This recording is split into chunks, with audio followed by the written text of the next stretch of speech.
আসসালামু আলাইকুম। মারিয়া ইতির আরও একটি রেসিপিতে আপনাদের স্বাগতম। কেমন আছেন সবাই? আশা করি সবাই অনেক ভালো আছেন। আলহামদুলিল্লাহ, আমরাও অনেক ভালো আছি। আজকের রেসিপিতে থাকছে এগ নুডলস। বানানো খুবই সহজ এবং খেতে ভীষণ মজা। আমি কোনো নুডলসের মশলা ছাড়া বাসায় তৈরি মশলা দিয়ে বানিয়েছি। আপনারা বানিয়ে দেখতে পারেন। আশা করছি রেগুলার নুডলসের চাইতে একটু হলেও ডিফারেন্ট লাগবে। চলুন তাহলে চলে যাই মূল রেসিপিতে। এগ নুডলস তৈরি করার জন্য প্রথমে আমি এখানে নুডলসটাকে সেদ্ধ করে নিব। নুডলসটা সেদ্ধ করার সময় আমি কিন্তু একটুও ভাঙবো না, এটাকে একদম সোজা রেখেই সেদ্ধ করব। তো এই অবস্থায় নাড়াচাড়া করার দরকার নেই। যখন নুডলসটা একটু নরম হয়ে আসবে সেই অবস্থায় আমি এটাকে একটু নেড়ে চেড়ে দিব এবং অপেক্ষা করব সিদ্ধ হয়ে যাওয়া পর্যন্ত। নুডলসের প্যাকেটের মধ্যেই কিন্তু লেখা থাকে, ইনস্ট্রাকশন দেওয়া থাকে আপনি এটাকে কতক্ষণ সিদ্ধ করবেন। তো আমার নুডলসের প্যাকেটে যেরকম ইনস্ট্রাকশন দেওয়া ছিল আমি সেই অনুযায়ী সেদ্ধ করে নিয়েছি। আর নুডলসটাকে সেদ্ধ করার পরে আমি পানিটাকে ছেঁকে একটা প্লেটে নিয়ে নিয়েছি। এই অবস্থায় নুডলসটাকে একদম ঠান্ডা পানি দিয়ে ধোয়ার প্রয়োজন নেই।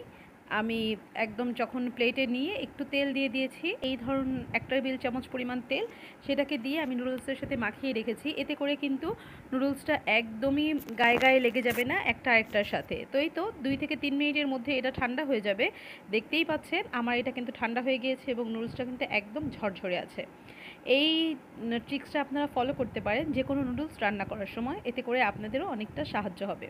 তো যাই হোক, এখন আমি চলে যাব এই নুডলসের মশলাটা তৈরি করার জন্য।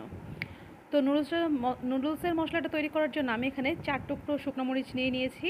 এখন দিয়ে দিচ্ছি এর মধ্যে জয়ত্রী আমি অল্প পরিমাণ নিয়েছি, দেখতেই পারছেন। এরপর আমি এর মধ্যে দিয়ে দিব এলাচও আমি 4টি নিয়েছি। দিয়ে দিব 1 টুকরো দারচিনি, বড় 1 টুকরো দারচিনি আমি এখানে দিয়ে দিয়েছি, একেবারে বড় না, মাঝারি সাইজের একটু। তো এরপরে আমি এর মধ্যে দিয়ে দিব লং আমি দিয়ে দিচ্ছি 7 থেকে 8 টুকরো।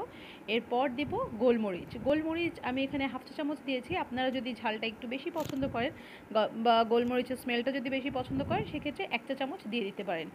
এরপরে দিয়ে দিব স্বাদ মতো লবণটা দিয়ে আমি এটাকে একটু ভেজে নিব। আমার এখানে ভাজাটা একটু বেশি হয়ে গিয়েছে, আপনারা চেষ্টা করবেন ভাজাটা আরেকটু কম ভাজার।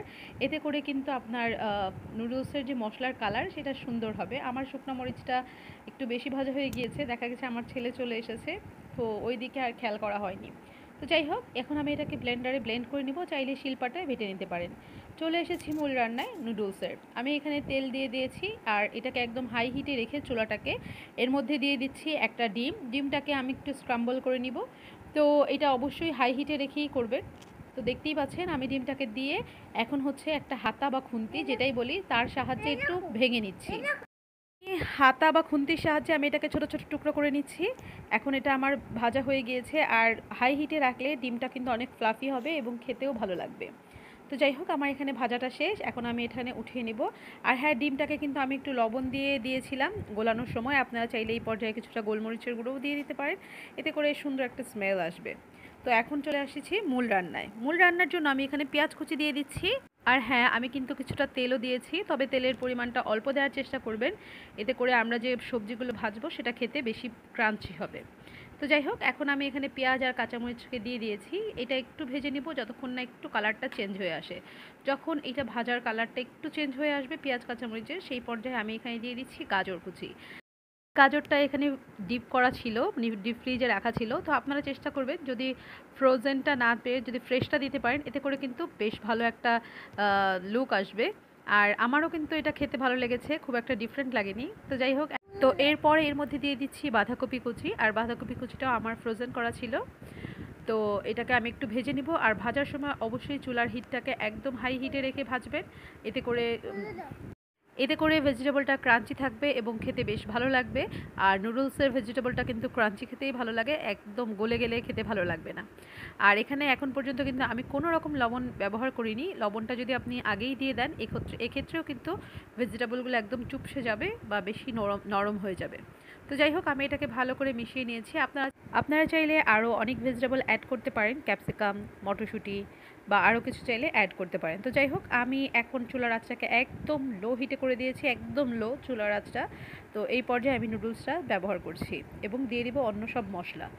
তো প্রথমে আমি নুডলসটাকে দিয়ে দিয়েছি, এরপর আমি এর মধ্যে দিচ্ছি সয়া সস। আমার এখানে লাইট সয়া সসটা ছিল, আপনারা যদি পারেন ডার্ক সয়া সসটা দিতে পারেন, এতে করে কিন্তু আরও সুন্দর একটা কালার আসবে।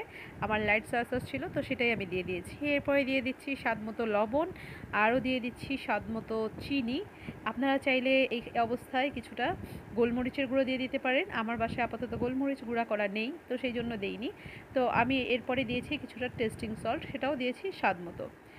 এখন এরপরে আমি দিয়ে দিব মশলা, যে মশলাটা আমি করে রেখেছিলাম আগেই, সেই মশলাটা দিয়ে দিব। তো সেই মশলাটা আমি এখানে পুরো 1 চা চামচ ভরে দিয়ে দিচ্ছি। এরপরে আমি এটাকে ভালো করে মিশিয়ে নিব। তো এই তো, আপনারা নুডলস মিশাতে মিশাতে দেখবেন যদি আরও কিছুটা মশলা দরকার হয় সেটা দিয়ে দিবেন। আমি কিন্তু পরে মিশিয়ে আরও কিছুটা মশলা এখানে ব্যবহার করেছি। আর এখানে আমি ডিম যে স্ক্রাম্বল করে রেখেছি সেটাও দিয়ে দিচ্ছি এই পর্যায়ে। তো এখন হচ্ছে সব কিছুকে আমি একসাথে মিশিয়ে নিব, এবং এই কাজটা খুবই মজার। আপনারা চাইলে 2টা হাতা বা 2টা খুন্তি বা 2টা কাঁচা চামচের সাহায্যে এটা মিশিয়ে নিতে পারেন। আমি আপনাদের সামনে এভাবে একটু মিশিয়ে এরপর অফ ক্যামেরায় বেশ ভালো করে এটাকে মিশিয়ে নিয়েছি। 2টা কাঁটা চামচ বা খুন্তির সাহায্যে মেলালে এটা কিন্তু খুব সুন্দর করে মিশবে। তো এই তো আমার মিশানো শেষ। আর শেষে একটু চাইলে ধনিয়া পাতা দিয়ে দিতে পারেন। আমার বাসায় ছিল কিন্তু আমার মনে ছিল না, আমি ভুলে গিয়েছিলাম। পরে মনে হয়েছে আসলে একটু ধনিয়া পাতা দিলে ভালোই হতো। তো চলুন চলে যাই পরিবেশনে। তো এই তো দেখতেই পেলেন খুব মজার একটা নুডলস কীভাবে তৈরি করা হয়ে গেল। চিকেন ছাড়াও বেশ ভালো লাগবে এই নুডলসটা, গতানুগতিক নুডলস থেকে একটু আলাদা হবে। তো আমি এখানে কিছুটা সস দিয়ে পরিবেশন করছি, টমেটো সস। আপনারা চাইলে অন্য কিছুর সাথেও খেতে পারেন, অথবা চাইলে এখানে শসা পেঁয়াজ দিয়েও খেতে পারেন। তো যাই হোক, আজ আর বাড়াচ্ছি না, দেখা হবে অন্য কোনো রেসিপিতে। আজকে আমার ছেলের অনেক আওয়াজ শুনতে পেয়েছেন ভিডিওতে, সেই জন্য আমি খুবই দুঃখিত।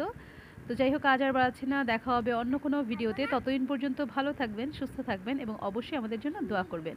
আল্লাহ হাফেজ, আসসালামু আলাইকুম।